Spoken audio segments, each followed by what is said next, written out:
All right, people, I need a go, no-go for the Geek News Central podcast. Digital archive recorders. Or go flight. Microphone. Or go flight. Video feed. Go. Web browser. Go. RSS data stream aggregator. Go flight. Interflux Toddism suppressor. All right, I'm confused. Host readiness check. Welcome to the show. Welcome to the show. The Geek News Central podcast is a proud member of the Tech Podcast Network. If it's tech, it's here. All right, ladies and gentlemen, we are ready to go. Cue Todd in 5, Button, who's got the button? 4, There is no cause for alarm. 3, Everybody hold on to something. 2, Just press the button. 1. Welcome to episode 1127 of the Geek News Central podcast. It's Thursday, June 30th. This show is sponsored in part by GoDaddy.com. And listeners just like you. Great deals from GoDaddy can be found at geeknewscentral.com/GoDaddy. Support this show today at geeknewscentral.com/insider or just paypal.me/geeknews. You can always pick up Ohana gear at cafepress.com/Ohana store. Hey, I want to give a warm welcome to all the long time and anyone that's even brand new listeners or viewers of the show. Thank you so much for being here. Got a great show lined up for you tonight, as always. Kind of rushed, kind of busy here, getting ready to get on an airplane tomorrow and head for Chicago, but we'll talk about that here in just a few seconds. A little late getting the show tonight, a little late getting the show started tonight, too, because still having a little bit of a video problem, but I think I've figured a workaround, and we should have articles that we'll be able to put up on the screen tonight for those of you that are watching. And, of course, we want to welcome the folks that are on YouTube and Facebook and on live stream that are watching tonight. Thank you so much. I have told the young man that's playing League of Legends on the live stream feed to stop. And we'll see if he does. And if he hasn't, then I'll know because the live stream feed will die. But hey, if you're brand new, give you a warm welcome here. And one thing that you're going to do is you want to get connected with the show, and it's real easy to do so, to get aligned and get subscribed. And it's really by going over to geeknewscentral.com, and right there on the right-hand column of the website, you're going to find a bunch of subscribe bars via iTunes, Android, email, Google Play, Stitcher, via an RSS feed. And if you have no idea what I'm talking about, just click on the More Subscribe options. And then a little bit further down the page, you can subscribe to the newsletter as well. The newsletter contains everything that I'm going to talk about during today's show, and have all the links to all the articles, so that way you have a handy reference guide if you so desire. But that's the best way to get connected with the show, so that you never miss a single episode. Of course, you can watch this show or listen to the show on a variety of different devices, whether it be the Roku, Apple TV, listen on Amazon Echo by telling Alexa to play the latest edition of the Geek News Central podcast, or just listen on Stitcher, Blueberry, on iTunes, Android, really. Lots of ways to listen or watch, and we want you to stay connected. Of course, you can reach out to me at any time.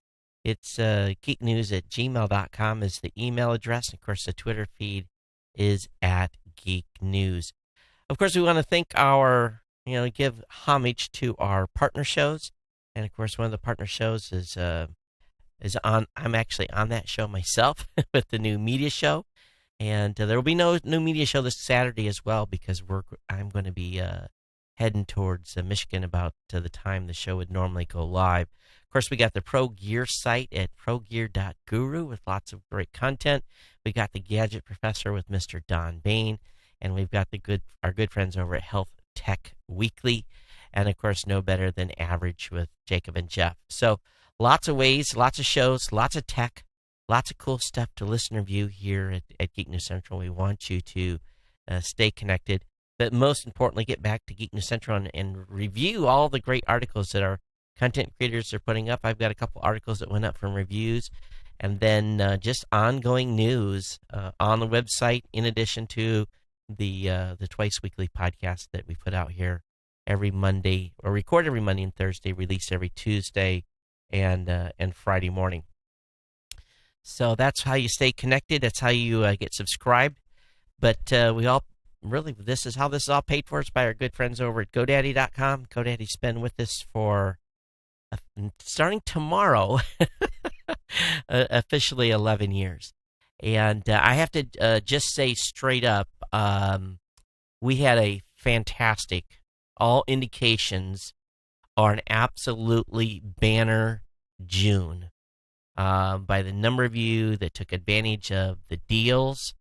I won't have the numbers until middle of next week, grand totals, but based upon what I'm seeing on the website, based on the number of conversions I can see without them going into the back end and give me the rest of the data, June is good. And I want to thank you all for your ongoing support. It is truly, deeply appreciated.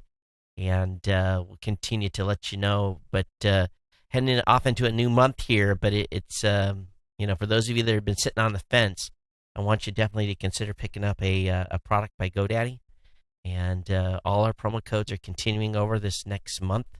And, of course, that includes a 30% off code. It includes a 99cent.com. It includes a variety of hosting accounts, whether it be managed WordPress, economy hosting, website builder for business owners, all starting at $1 a month for 12 months. All come with a free domain name. Again, we want you to make sure you look at all the details when you get over to GoDaddy. Find out what that price of that product is going to be after 12 months. Generally, it will not initiate sticker shock, but that dollar account could go up to $5 or $6 a month, depending on the plan that you pick out. But again, 30% off the .coms for 99 cents, and then all the deals with the hosting plans. All those, again, can be found at geeknewscentral.com/GoDaddy. That's the place to go to grab a deal, get it started up on a website.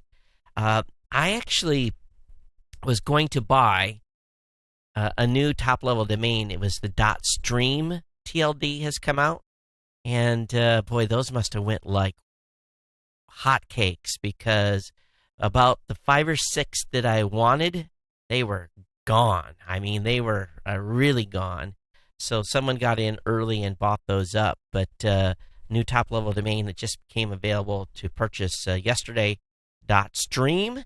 So if your show is doing any streaming, that might be a good way to have a dedicated landing page with a relatively short URL until they're all sold out. Okay, so that's going to kind of... actually, let me go through my little short stack of stuff. And I've got my screen laid out a little bit different, because the screen I normally use to drop stuff onto is now straight in front of me. So I've got it split with half the screen has the stuff I'm going to roll up for you so you guys can see, and the other half is my menu stack.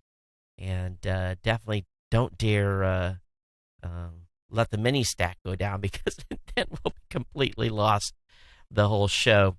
So just an update, my wife arrived back in Honolulu on Wednesday, so picked her up at the airport, and she had quite a trip visiting with friends and family, and of course going to a convention as well.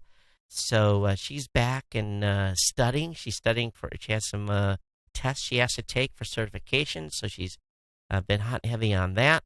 I want to definitely again say thank you to the Ohana. I was able, the little Edimax the USB Wi-Fi extender worked on my Mac Pro. So if any of you are looking to fix a Wi-Fi port on a MacBook or Mac Pro, the Edimax, EDIMAX, is, and actually, do I have the box? Yeah, I've got it right here.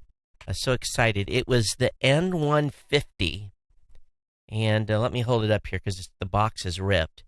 It came with one of those mini CDs, and I'm looking at the mini CD trying to figure out how do I stick this in the MacBook, and I end up copying the install files, which turned to be out of date, onto a USB stick. So I just went to the Edimax website, grabbed the specific drivers for the latest edition of OS X, installed it, rebooted the computer, and immediately I could see that the Wi-Fi was trying to work. I disabled the onboard Wi-Fi, which was, again, giving me all the trouble. It would connect for 5 minutes, and then it would disconnect and not ever connect again. And so connected up to my main connection here, put my password in, bada bing, bada boom, bam, it's good. Months and months of pulling my hair out, and $8.95 fix it. Now and I've tried other Wi-Fi sticks. Okay, so this wasn't the first go round, but what's special about this is this N150 is specifically ideal for Raspberry Pi. It has drivers for Linux, so it just worked with the Mac. It really did, and so again, any of you are having trouble with a Wi-Fi, internal Wi-Fi on a MacBook, or even maybe a regular desktop version, definitely this NMX N150, $8.95, fixed, done. And I wouldn't have known about that particular stick, and again, unless it was from the Ohana. And major kudos, major win for that member. And again, it's in the show notes. I have to dig his name out. I apologize, I don't have it in front of me, but thank you to the rescue. Now, the next thing I'm really looking for, again, is going to go to a better video card in the machine in front of me, and I need to do that soon. So if you've got any suggestions, love to hear from you on that. It's got to be NVIDIA. That's basically the card I need to buy, their model. And if you've got a suggestion and something kind of middle of the road, something you had a good experience with, let me know. Again, I'm headed to Chicago tomorrow. Then I get in there actually Saturday morning, pick up the rental car from Hertz, drive to the 3 hours to Michigan, hang out with my son and family until Tuesday mid-morning, and then I'll drive back into Chicago, meet my Raw Voice Blueberry team there, get ready to start Podcast Movement. Wednesday morning, we have 9 a.m., we're going to kick off a workshop for about 3 hours for some of our customers and some people that are looking for more information. And then at noon, Angelo and I have to go to an IEB luncheon and meeting. The podcast measurement document is very, very close. Should be coming out in and around the 15th of July. I think that's the date that this is a document we've been working on for 18 months. I got the final review today to get ready for our internal sign-off. So I've been going over that with a fine-tooth comb. But going to the IEB meeting, and then really the show starts Thursday morning, hot and heavy. And I have Mike Dell, our lead customer service guy. We've got Mackenzie Bennett, our affiliate manager, and basically she's my lifesaver. She'll be there. Angelo Mandato, our CIO, and of course I'll be there as well, and manning the booth, along with some new partners of ours that we're going to be that we've introduced. And one of those today is where we reintroduced a podcast to radio for podcasters, and that was with our partners from Stream Guys and our good friend Ray, who has basically made a lot of this happen. And then we made an announcement this morning about Facebook Instant articles. If any of you are actually, as Ohana, on my Geek News Central page, we're going through a few rounds with Facebook to make sure everything is up to their spec.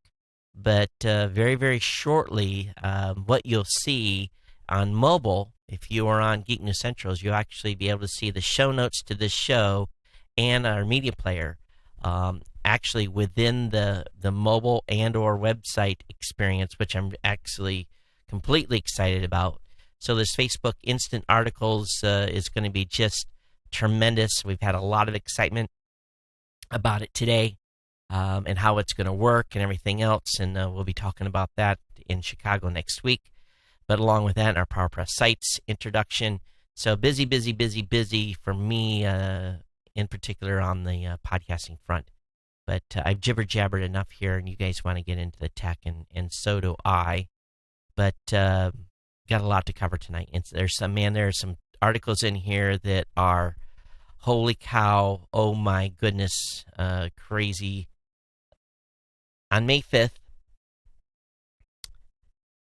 Tesla essentially had their first fatality from a individual using a car's autopilot. And this individual had been on the internet a lot doing demo videos. He'd posted as many as 20 YouTube videos of him driving in autopilot mode. So basically, this is a federal investigation that's going on here. They got the National Highway Transportation is investigating this crash and investigating Tesla's technology, because what happened is that this individual was driving down a highway, or down a divided highway, and a semi-truck, I guess it's some sort of a turn, made a turn in front of the vehicle.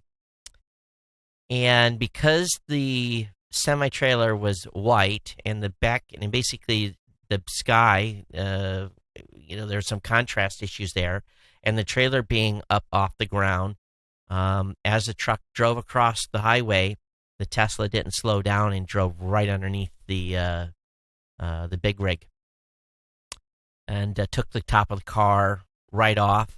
From everything that's being indicated, the driver did not try to react it and do anything. So a lot of speculation on, was he not paying attention? Was he asleep? Was he reading? Was he on his phone?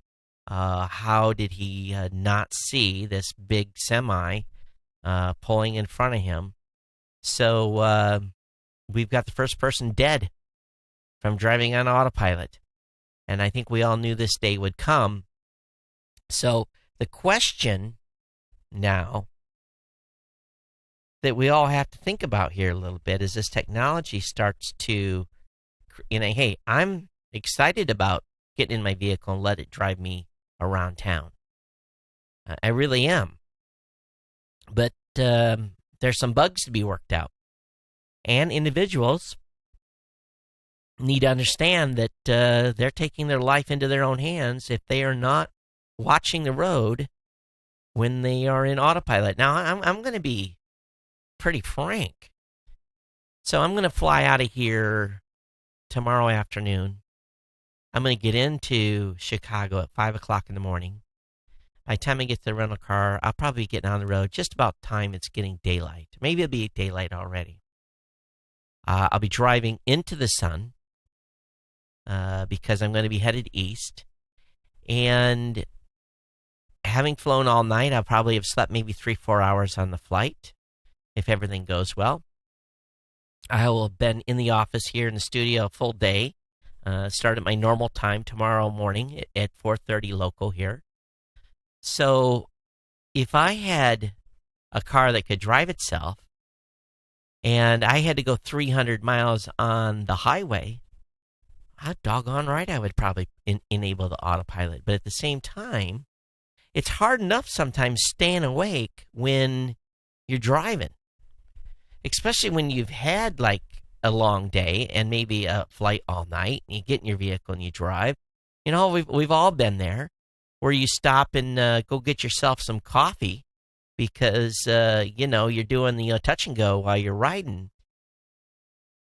And the Tesla riding as smooth as it does, and as quiet as it is, it definitely is a vehicle where if you're on autopilot, you could fall asleep in if you're cruising down the byways, or being on your iPad or something to that effect.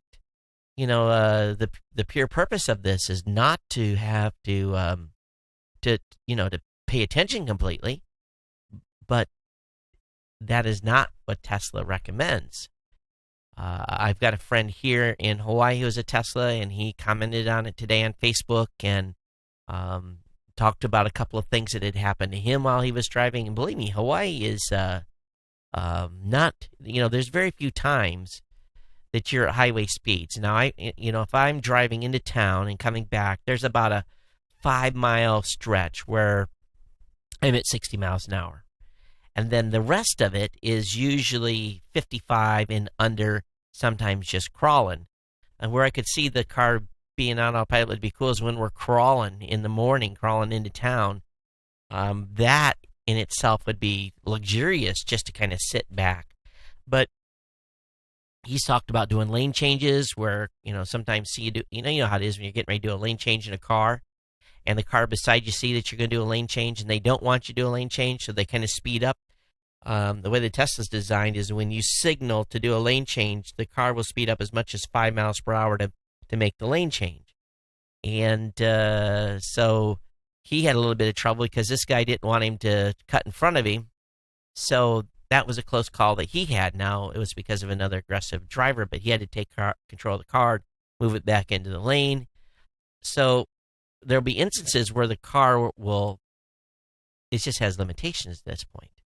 But with the NHTSA looking into this fatality, this could get ugly for Tesla and a lawsuit. Can you imagine the wife or family members of this individual? I can just see this going to court almost immediately. What do you guys think? Are you ready to trust your car to drive you at this point? Or, are you still okay, essentially, letting the car take your life into your own hands, I guess is the better word. So I'd love to hear your feedback, geeknews at gmail.com, all right?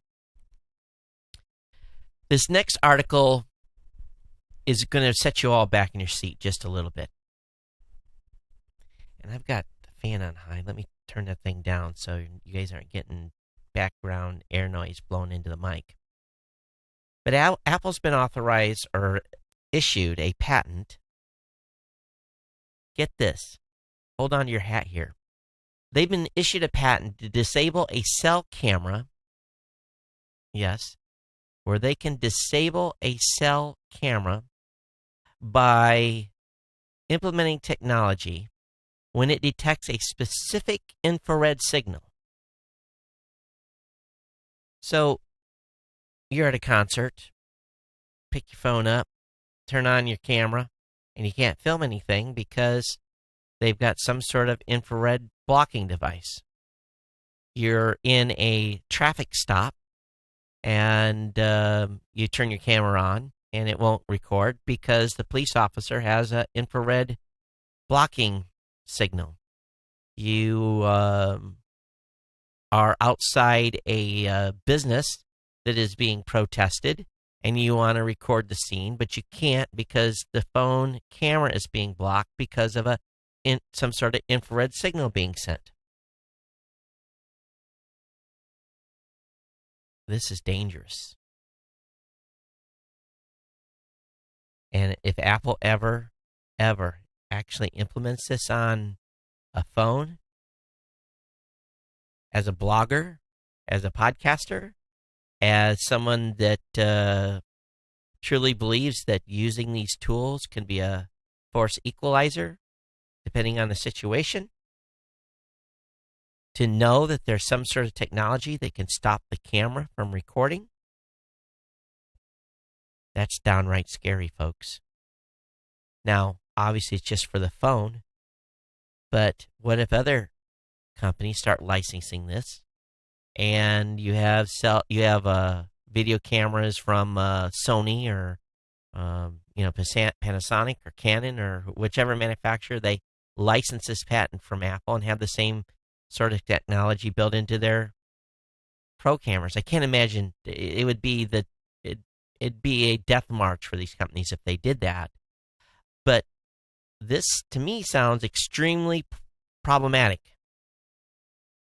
And I'm sure you're starting to turn over the implications in your head, just like I am. And it makes me very, very nervous when I think that Apple has the ability to prohibit where pictures and cameras can be used. Now, that's about as evil as it would get. Corporations, again, police departments, third world militias, other assembled events, they often prefer to operate without public scrutiny. And they would go and absolutely, they would be foaming at the mouth to get access to the ability to stop a cell phone from recording anything. We've got police brutality happening sometimes now where we're capturing it on phones, or vice versa, an officer being wrongfully accused of some sort of an arrest issue. It works both ways, right? It can prosecute someone, it can save someone, it can document. I cannot, for the life of me, even imagine Apple implementing this. Now, if they're just getting the patent to stop others from implementing this technology, okay, bravo. They have the patent now to they don't have to implement it, but if they have the patent, other companies can't do that unless they come and try to get a license. And if Apple doesn't get a license, Apple could actually be the good guy here. So there's two ways to look at this. But Apple's been working on this for 5 years. Enough to make you go, And I'm sure that there will be some sort of response by Apple at some point here soon in order to make all of us that are using the products and services feel a little better about it. But if they don't, we could have some very, very big issues. Hey, Joseph, on the live stream on Facebook, how you doing? Need to send me an invoice for next month. Also, Facebook, we talked about on the last show, has introduced this new slideshow feature. A writer over at Gizmodo said that the Facebook feature almost revealed a relationship they were in that they really didn't want anyone of their friends to know. It was basically a situation where a couple had broken up. For a while they weren't dating, and then they started dating again. And then because they had taken some pictures and sent them back and forth and so forth, all of a sudden, the Facebook slideshow feature automatically built a slideshow, says, hey, go ahead and share this. Well, if she had not run through that and determined that, oops, there's, the person I'm in a relationship with picture, they could have inadvertently spilled the beans what was going on. Now, there could be all kinds of other disclosures that would happen there. But let's really think about this a little bit about where we're at here with social media. And this should give some of us pause. Now, my wife is real anal when it comes to my wife is real anal when it comes to the media she shares on Facebook. She uploads a lot of pictures, but she only allows certain friends to see them, and there's a lot of stuff that only her and I have access to. I'm pretty an open book. I don't privatize anything. If I put something on Facebook, the world gets to see it. But let's think about this. Now, this individual had been very quiet about this getting back together with this individual. They didn't live in the same city. So there was really no tag stuff going back and forth.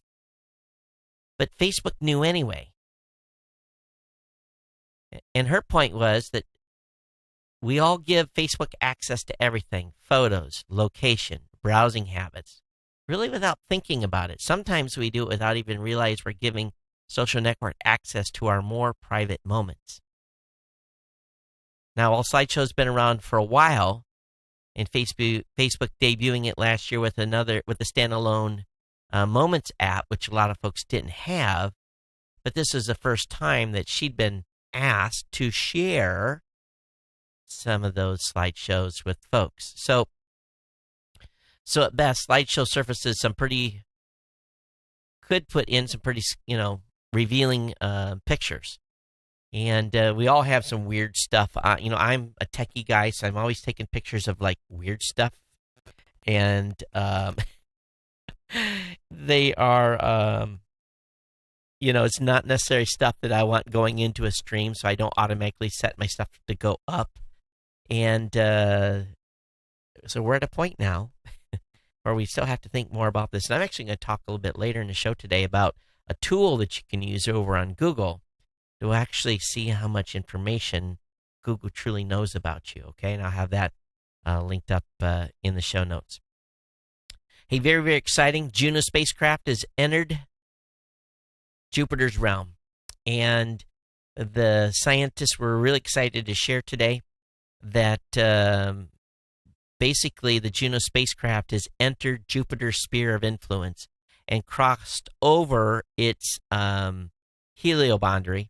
And now they have some sensors on board the spacecraft that essentially was, and this is playing, so you can see in the image for those of you that are watching, this is over on space.com, it essentially was the, very low noise level, and then all of a sudden this huge bunch of background noise came in as they crossed the shock, what they call the bow shock, just outside of Jupiter's magnetosphere.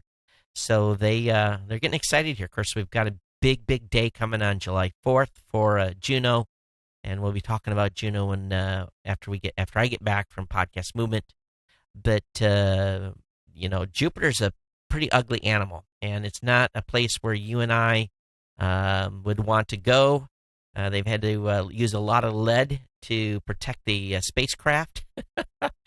And we probably as humans would get torched. Wouldn't last too long with the amount of radiation and stuff coming off the planet. So they've got this thing's going to be punished here as it gets closer. But that's why all of the instruments are currently turned off, and they are as they're on their way inbound, with just a few things running, and then after the insertion burn, they'll be up and they'll start turning the instruments back on. But should be an interesting few weeks and months as we start seeing some of this science come out of this probe.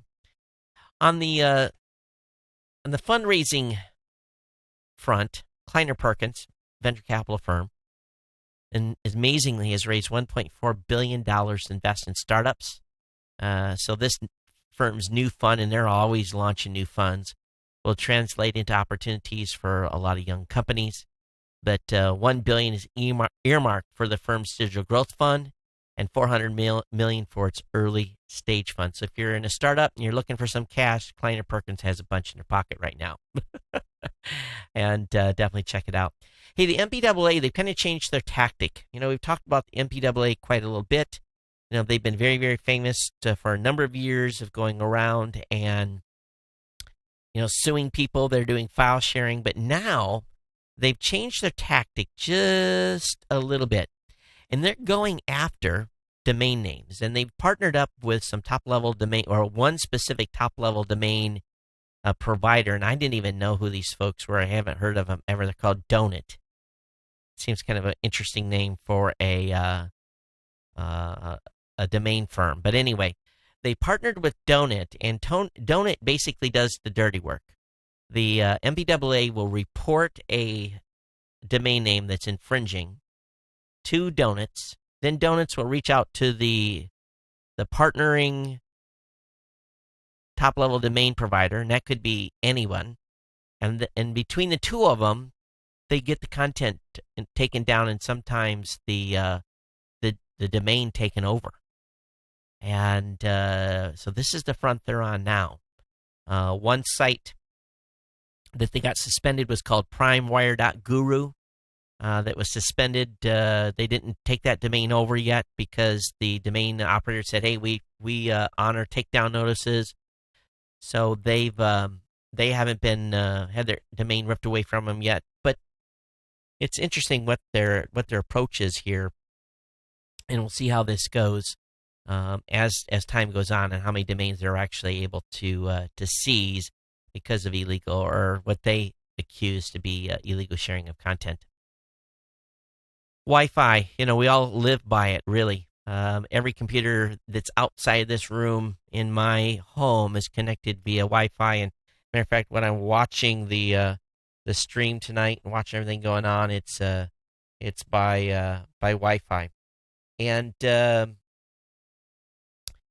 so Wi-Fi gets multi-gigabyte, multi-user boost with upgrades to 802.11ac. The Wi-Fi Alliance is starting certified routers for faster speeds and denser networks. The new certification program focused on the so-called Wave 2 features of the 802.11ac spec. And what this is really going to do is it's going to push speeds up much, much higher. Could provide up to 433 megabits per second. And when coupled, could go even higher, to maybe up to 1.3 gigs. So they're still working in some new bandwidths, 80 megahertz to 160, even up to 806. Well, yeah, 80 megs to 160 megahertz. So lots of new frequencies being utilized in this new technology to try to get more, basically more speed out of existing bandwidth areas. So we'll see what happens here with this new Wi-Fi 802.11.ac. All right, a little earlier I talked about checking out your activity on Google. This site, and again, I got linked to this from a Reddit article, talks about ghacks.net. Now, I think you have to know the exact domain name, so it'll be in the show notes tonight. But essentially, Google has something called My Activity. It's at myactivity.google.com/myactivity. And it will really give you some detail on what they know about you. They talk about YouTube, Google services, talk about records of sites you visited, all kinds of goodies here that really gives you a deep dive into what you look for. So it even reports your search activity. Okay? So we've been talking about for a long, long time that Google, more than likely, in the metadata that they have, know you maybe better than people that know you very well. There is, and if you think about this, searched terms, and it's basically tracking what you have searched for, that could turn up some pretty interesting, or actually cause some interesting conversations with family members, significant others, and so forth. So just remember, what you're doing on the internet today is being recorded. I know some of you are in incognito mode. Some of you use Tor. That's good. But for those of you that are just basically out there and have your accounts linked up, and if you're using Chrome and your Chrome browser's, got your email account tied to it, this type of data is being collected and stored on you. You can do whatever you want about clearing your bookmarks on your local computer. Doesn't matter. That data is still there. There's an article over on the Washington Examiner, and I don't have a lot of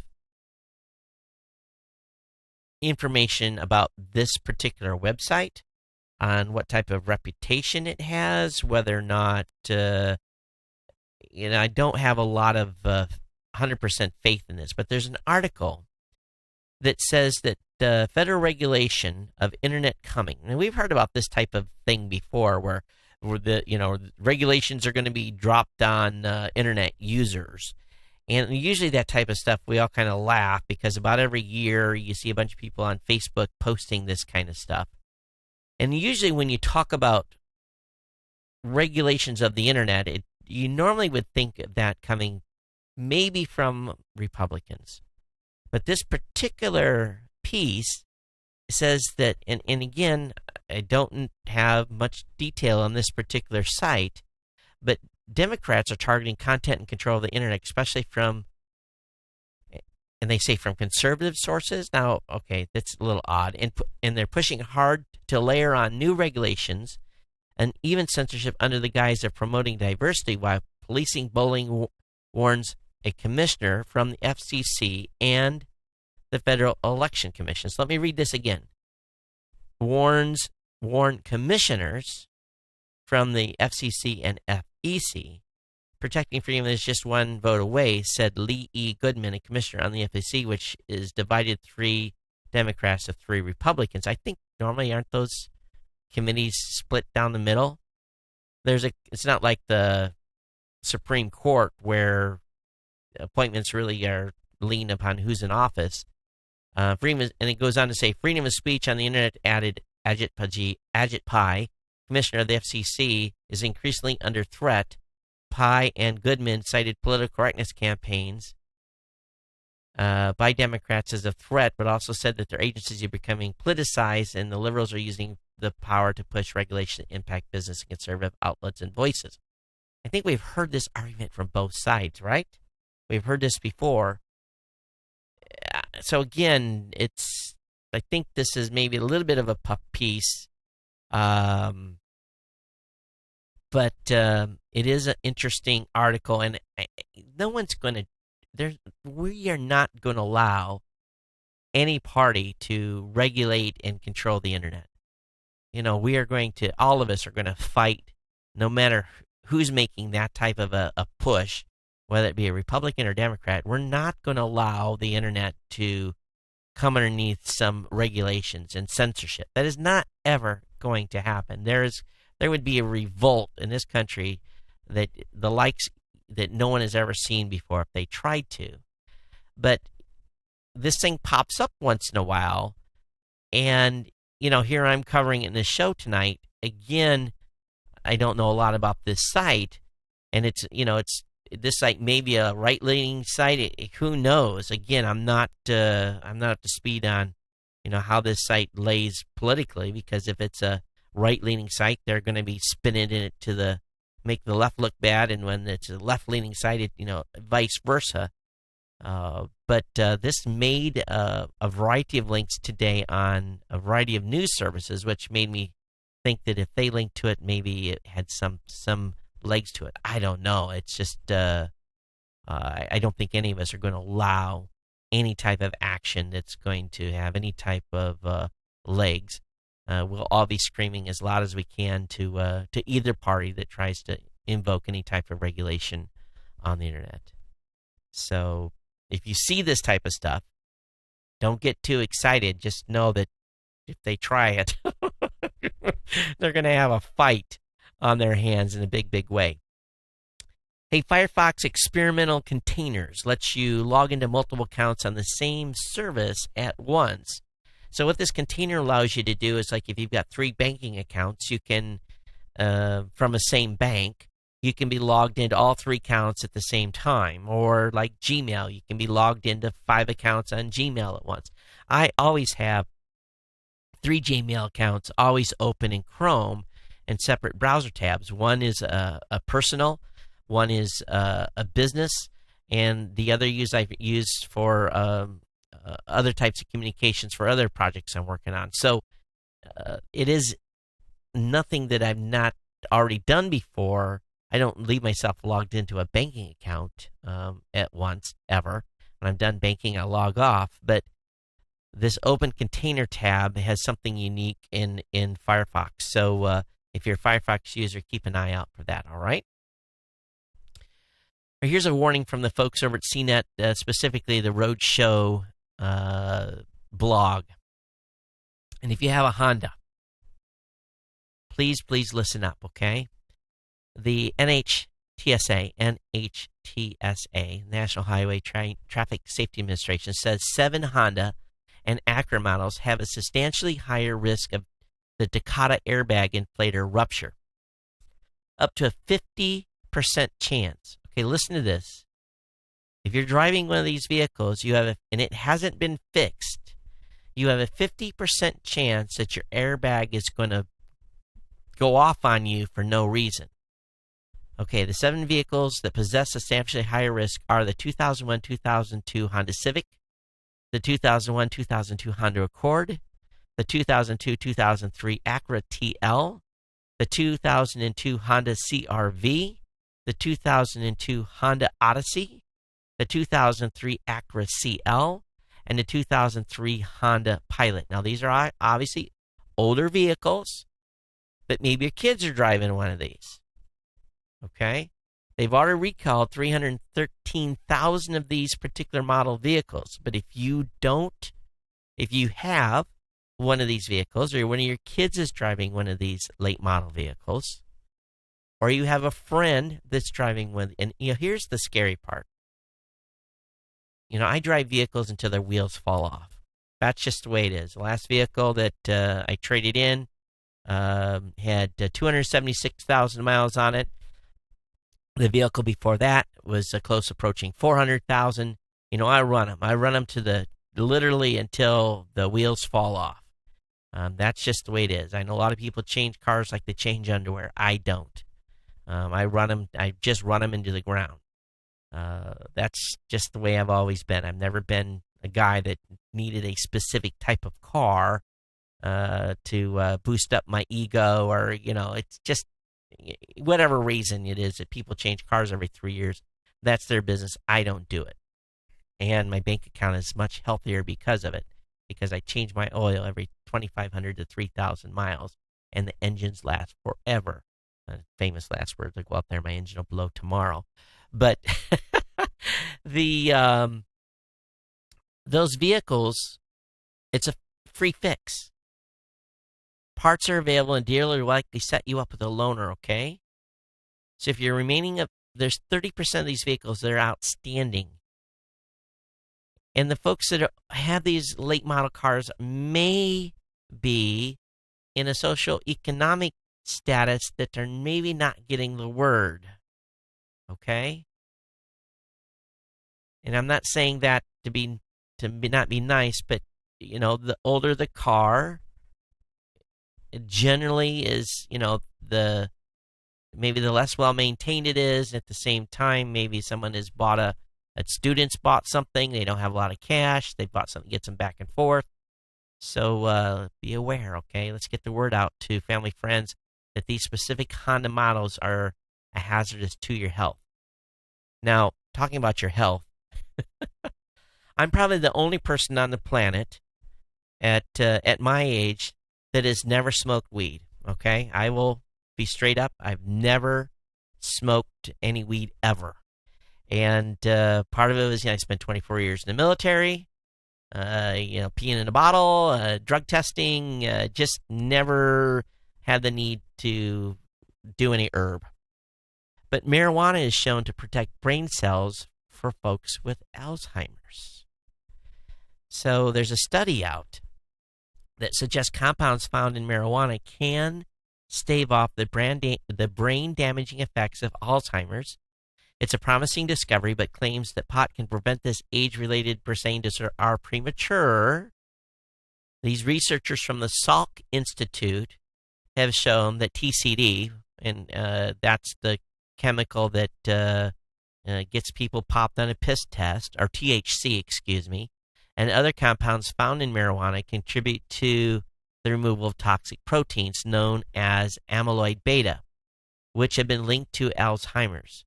The research offers new insight to the role that inflammation plays in the neurological disorder, which could point the way to new drugs.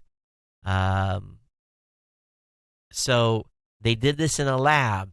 This wasn't done with a study of some guy over 10 years smoking weed that didn't get Alzheimer's that was a candidate for it, okay? This is purely lab testing, and they need to actually do some testing on living human beings to see if this really works.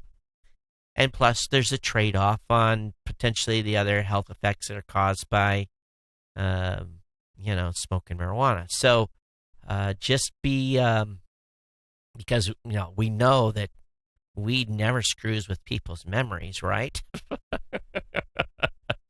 That's, it never makes people forget stuff, right? Again, pot may very well help with Alzheimer's, but we clearly are going to have to be mindful of the other effects as well. So, all right. I'm sure you never thought that would come up on a geek show, but I just thought it was interesting because I'll be very, very honest with you. If you've had any family members that have had Alzheimer's, it's devastating. It's devastating. And if you are a candidate, if there's tests out there now that can kind of give you an indication whether or not you may be susceptible to developing Alzheimer's.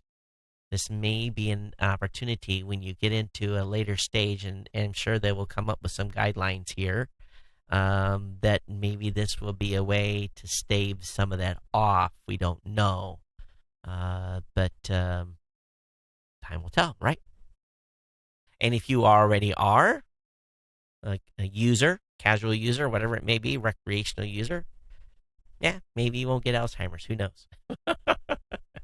You may not remember what you did half your life, but so be it. I know I'm going to get some emails on this one. All right. The FCC's running. They're running with their tail between their legs. They're running from cable box, basically the cable box conundrum, where the FCC was trying to take $20 billion out of the pocket of the Coxes of the world and the Time Warners or whatever their new name is going to be. The cable industry did a full court press. They didn't want to lose that $20 billion. They flooded the FCC comment period. They threatened to sue. That unleashed a wave of hostile reactions in a number of publications they caused a group of congressmen to publicly oppose the plan. They got a congressional committee to introduce a budget writer to delay the plan, and even set up an entirely new group it called the Future of TV Coalition. Go figure, which comes complete with its own website, complete hashtag, of course, ditched the box, who of course opposed the FCC's unlock the box promotion, which I think we all would love to see the box go away, right? We know that it's a cash cow for them. We know that they don't want to give up that. So they started to walk it back. Commissioner Jessica Rosenworcel said in a statement provided to the industry, it has become clear the original proposal has flaws, and as I have suggested before, is too complicated.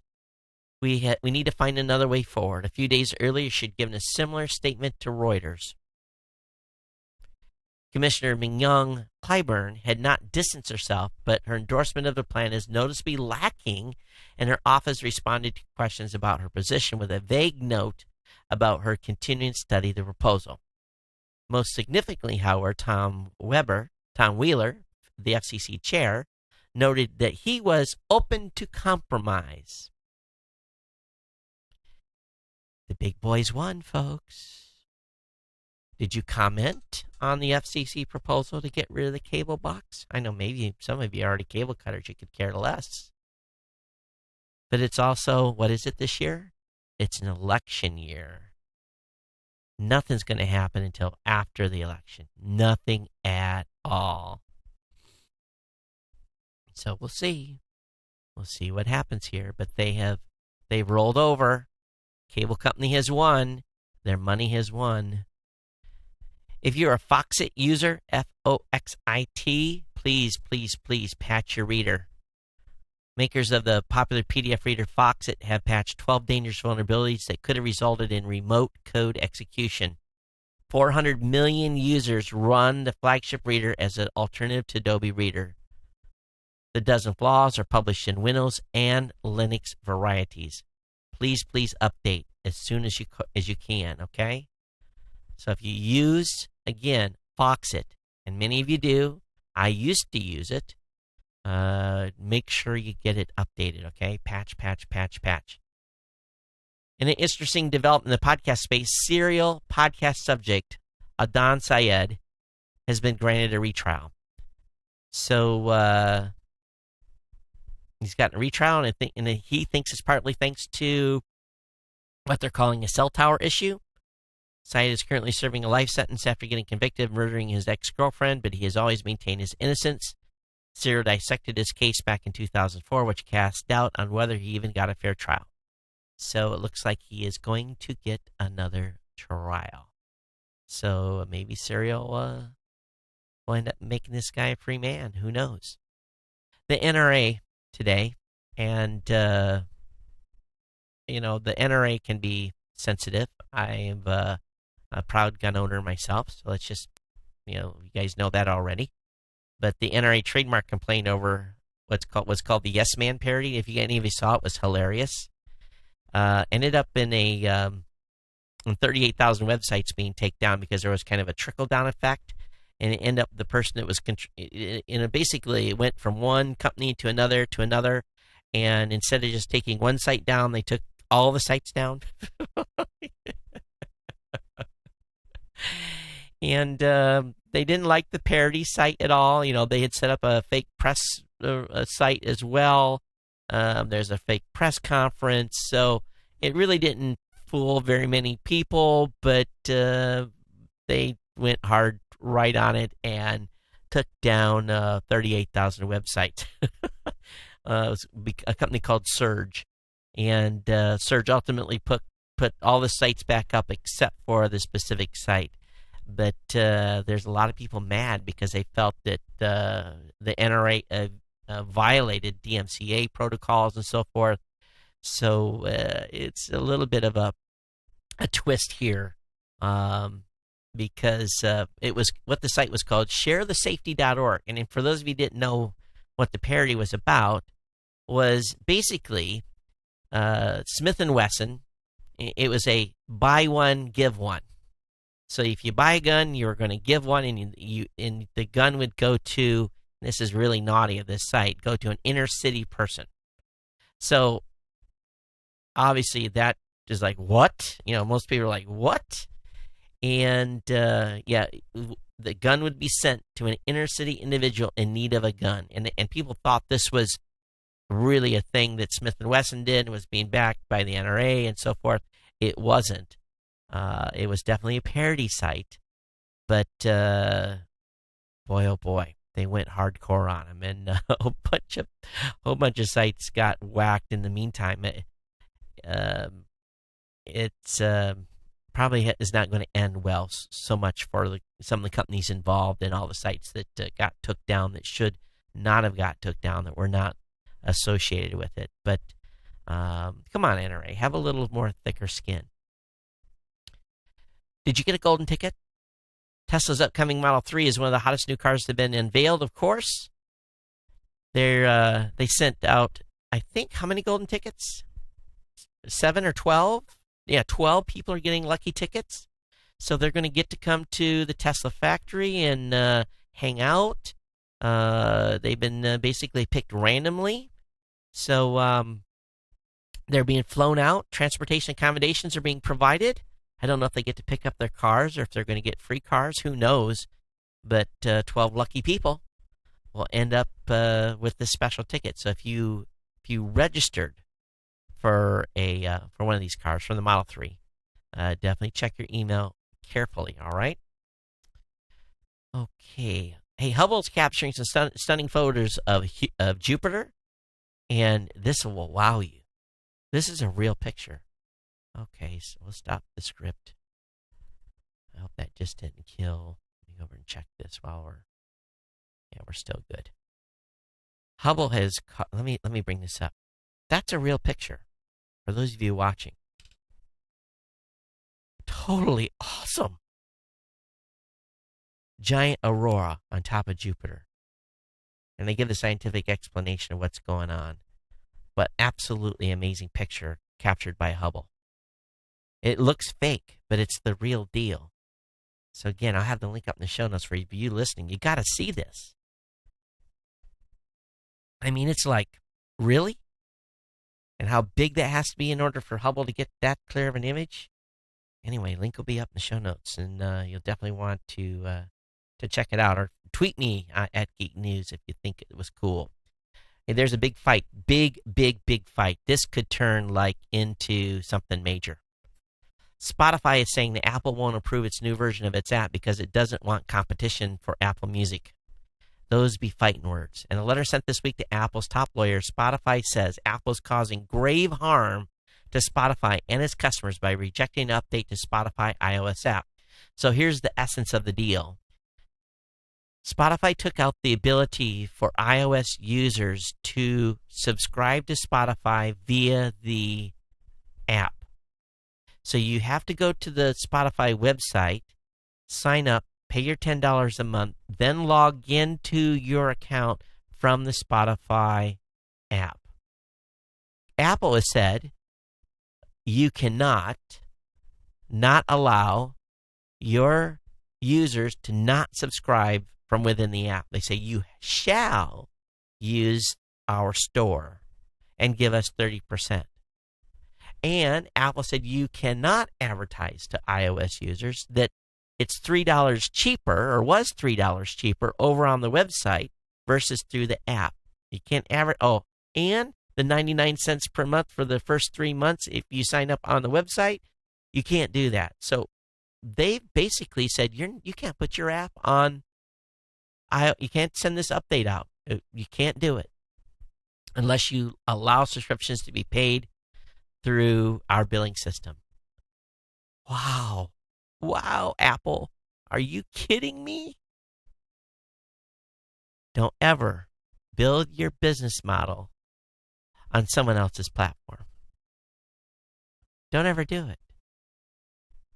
Don't ever build something that you cannot have 100% complete control of that is yours. I tell the podcasters this all the time. You have to control your .com. You have to control your IP. You have to control this stuff. Because if you're with another service and they're controlling your intellectual property or could cause harm to your show, why would you ever do that? Same thing with a business. Amazing. This is going to be good. There's going to be a cat-dog fight here. This is going to go to the court. And they're sending, Spotify sending stuff to congressmen, to the EU. They're complaining and anti-competition. Smell big, fat, juicy lawsuit coming. A big one. The Hajj last year, and for those of you who don't know what the Hajj is, the Hajj attracts huge crowds in Saudi Arabia. Last year, 700, and it's where the Muslim faithful go. Every active Muslim is supposed to make at least one trip to Mecca in their lifetime. At least that's my understanding. But last year, 750 people were believed to be killed during a stampede. So this year, everyone that goes to the Hajj are getting bracelets that contain personal and medical information to help authorities care for and identify people, according to a Saudi press agency. They've added 1,000 new surveillance cameras, but apparently the ID bracelets will also contain crucial information such as passport numbers and addresses, but also offer information to worshipers such as timings of prayers and multilingual help. So pretty fancy here. They'll be connected via GPS. Information can be accessed by employees of the ministry. Could this be another? Sounds to me like they're trying to track everybody going to the Hajj. So, so pilgrims, you're going to be tagged when you're there. All right. I know we've got some pilots that listen to this show. Wait to hear this. This is going to wow you. And it's actually saying something significant on how warfare is probably going to change. An artificial intelligence pilot has defeated a human combat instructor in simulated air battles. This Air Force combat pilot said, "It seemed to be aware of my intentions and reacted instantly." And they did this in a simulator. But the AI program developed with funding from the U.S. military has managed to consistently defeat human pilots in a training simulator called Alpha, which was designed as a research tool.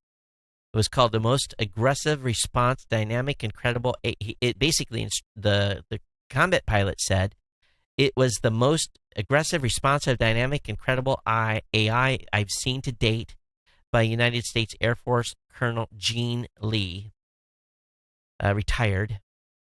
And Lee battled at Alpha in a flight simulator, and he said it beat me every time. It anticipated what I was going to do. This was long-range stuff. It wasn't even specifically dogfights, standoff, missile shots, that kind of stuff. So, wow. Fighter pilots, you may be out of a job soon. The AI is going to take over and take over your job. All right, completely switching topics here. An Eagle-mounted 360 camera is one of the coolest videos I've seen in a while. And when you see it yourself, here's what I'm going to ask you to do. So you're going to go to the website, and it's over on cnet.com. And the video's not very long, so you may have to play it a couple of times. But some dude, some sort of bird expert, loaded a 360 on this Eagle, and the Eagle flew around. And what I was really enthralled about was how the bird was using air currents to get lift. I was actually flipped the camera around, and I saw the view from behind on how the tail of the bird was being used to, control control flight and stability. It was really impressive, and even more impressive if you watch the video. The Eagle catches a bug, and his head snaps like bam, and he caught a bug mid-air, and I was like, whoa, really, really awesome, and the bird was cruising. So you got to see it. It's about a minute to 30 or second video. It was amazing, and gives you a perspective I've never seen before, and it really it wowed me. So anyway, link will be up in the show notes, of course. Hey, Verizon Wireless data plans might become more like T-Mobile. There's going to be an announcement in a few days. There might be some carryover data. There might be a way that if you run out of data, it still doesn't shut you off. Maybe even Mexico and Canada service as well. So we will see coming next week. Keep your eyes peeled on Verizon Wireless data plans. I'm excited about this because there's oftentimes I don't use all my data. I'd like to have it roll over and keep me rocking here. So anyway, that announcement will come next week. We'll definitely talk about it once I get back. Hey, NASA's Dawn mission over dwarf planet Ceres has come to an end. After traveling 3.5 billion miles, the Dawn spacecraft has reached the end of its primary mission over Ceres, a dwarf planet that sits in the asteroid belt between Mars and Jupiter. Since departing 2007, Dawn became the first vehicle to orbit two separate objects and the first to visit our solar system. Visit our solar system's asteroid belt for a detailed study. So very, very cool. But there's also some folks that says because the spacecraft still has some fuel, they're going to propose trying to get a mission extension. So maybe that isn't the last. Hey, Google has activated its faster undersea cable. This is amazing. I got to watch a fiber cable come into Guam many, many years ago. But the cable, which is the fitting name faster, can transmit 60 terabytes of data per second. I believe Google's piece on this that cost them $300 million allows them to have 10 terabytes per second dedicated to them. So there's going to be faster transmission times between the West Coast, close to Google's data center, and the Japanese mainland. So pretty cool stuff. And, of course, Microsoft and Google are going in on a cable that's going from the East Coast to the, I guess, eastern part or southern part of Europe. If you're a GoPro user, the GoPro has a new backpack that lets you stuff 5 GoPros in it. So if you if you're a GoPro fan, you can carry those all around. You guys remember Rosetta?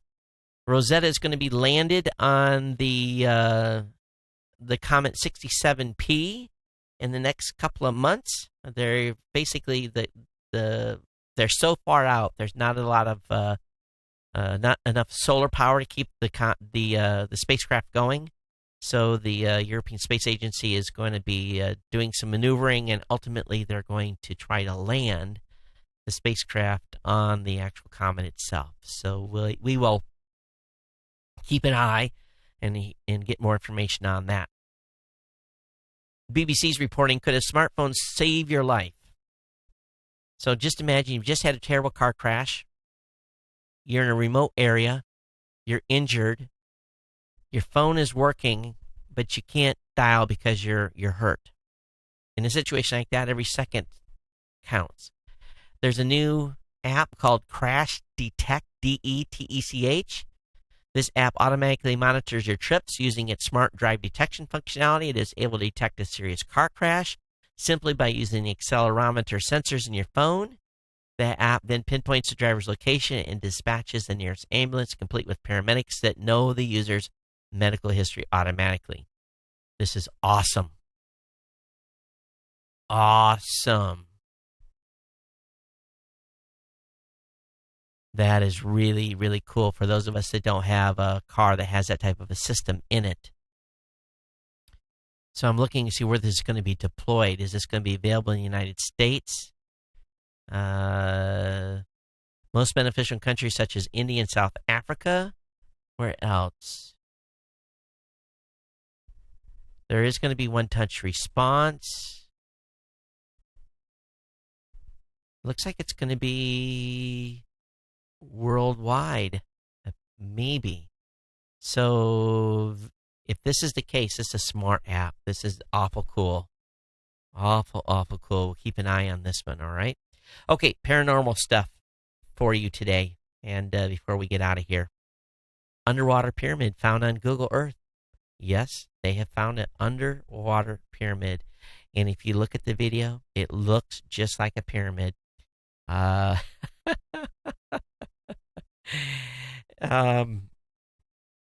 Be honest with you, kind of looks like a cloud. An anomaly hunter from Argentina believes he discovered a submerged structure shaped like a pyramid off the coast of Mexico using Google Earth. Some researchers speculated it could be a submerged pyramid, noting the prevalence of such structures in nearby Latin America. Watch the video. Let me know what you think. Think it's a cloud, or you think it's something under the water? Time will tell on that one. A little more paranormal news. A strange object in Apollo 10 photo. On June 30th, Linda Moulton Howe reports that a former Philco Ford and NASA photo lab tech identified a strange object as the same object as identified this strange object as the same photograph she saw after May 18th to May 26, 1969. Donna says she watched a female NASA employee in Building 8 ink to paint out on a negative format of this image. The identified structured object is assumed to be extraterrestrial on the lunar surface. So again, we're talking about stuff on Mars. You know, we've done a lot of photography on Mars. We've been mapping it. We've come up with all kinds of interesting stuff that end up being nothing. But that might be something on there. Hey, there's also, wait till you hear about this one. A secret NORAD UFO file has been released. Canadian UFO researchers released nearly a dozen NORAD documents pertaining to unidentified flying objects and dared the agency to arrest him. Speaking at the Alien Cosmic Expo in Ontario over the weekend, Victor Vigiani shared 11 pages of material which he obtained from NORAD via Canada's Freedom of Information Act. The documents contain insights into the Defense Agency tracking of suspicious objects in the atmosphere, dubbed by NORAD as tracks of interest. According to the document obtained by Vigiani, NORAD averaged a whopping 1,800 such operations each year over the last 5 years. They also said the Defense Agency had also had an average of 75 intercepts of those objects throughout the same period. Dun, dun, dun. Now, you guys know when I think about the UFO thing, right? So, you want to read this one. How many of you got a personalized plate on your car? Is it your lucky plate? Well, a guy in China, he put one together, paid a lot of money for it. And as soon as he put it on his car, he, by the way, it cost him $100,000 to acquire, and it fixed to his modest pickup truck. However, immediately upon taking his new created Luck Mobile out for a ride, he had all kinds of trouble. Chinese police wound up stopping him, amazing 8 times, and only the first day he'd been driving the vehicle. The prevailing opinion was the license plate was a fake, and authorities refused to believe it was legally assigned to the unassuming truck. Making matters worse, the encounters with police drew the curiosity of onlookers to swamp the truck to take pictures of the lucky license plate, stranding the driver at a traffic stop for more than 30 minutes. What did the plate say? I guess it said lucky. Okay, the seemingly ingenious idea centered around obtaining a license plate featuring 5 8s, since the number is considered a good luck in the Chinese culture. So he had a 5/8 license plate. How does a guy that has a cheap truck afford a $100,000 5/8 license plate? That's the question of the day, right? Oh, man, funny. But he might be able to sell it, get some cash. Well, good for him. Okay, we're a little bit long here, and let me look and see what we've got for email that came in. I do have some comments that came in. I got an email from Henry. He said, "Hey, Todd, aloha, Todd. I must agree with you. Edward Snowden should not be pardoned. My dad was retired Navy, as you are. My brother is retired Air Force. I was a civilian employee with the Army for 8 years. Information is classified to protect people, places, and things from harm. Snowden violated the trust placed in him to keep the information secure. For that, he should be punished." I fully agree. Also, Henry, the driving the car advice, my mom laughed her head off on that one, okay? So I just wanted you to know you touched a nerve, and probably for some other folks out there that have mother-in-laws that drive you crazy. It was a good one. No, again, it was in relation to my wife having an automated vehicle and a mother-in-law setting. Yeah, you guys remembered that email. But anyway, that's it. All right, hey, let's get out of here. Thanks for being here. geeknews@gmail.com. Again, geeknews@gmail.com. And Twitter is @geeknews. It's been my absolute pleasure to bring you the show tonight. Again, no shows next week. So listen to some of the other shows at Geek News Central. Listen to the Gadget Professor. No Better Than Average. Listen to the Health Talk Weekly Show. Get a little diversity with my team, and I want you to subscribe to those shows, okay?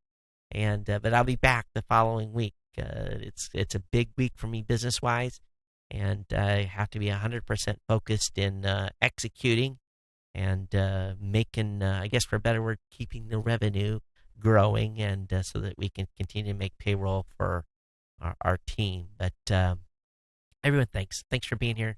Had a blast doing the show today. Hope you enjoyed it. Those of you on YouTube and Facebook that stayed up late, thanks. Joseph, if you're still on, I will go back and relook at that email. I guess I wasn't paying attention too closely. I saw you had a website, but I guess I didn't tie that to some other stuff. So I'll go back and pull those emails out. But everyone else, hey, thanks for being here. We'll see you next time on Geek News Central. Everyone, take care. Aloha.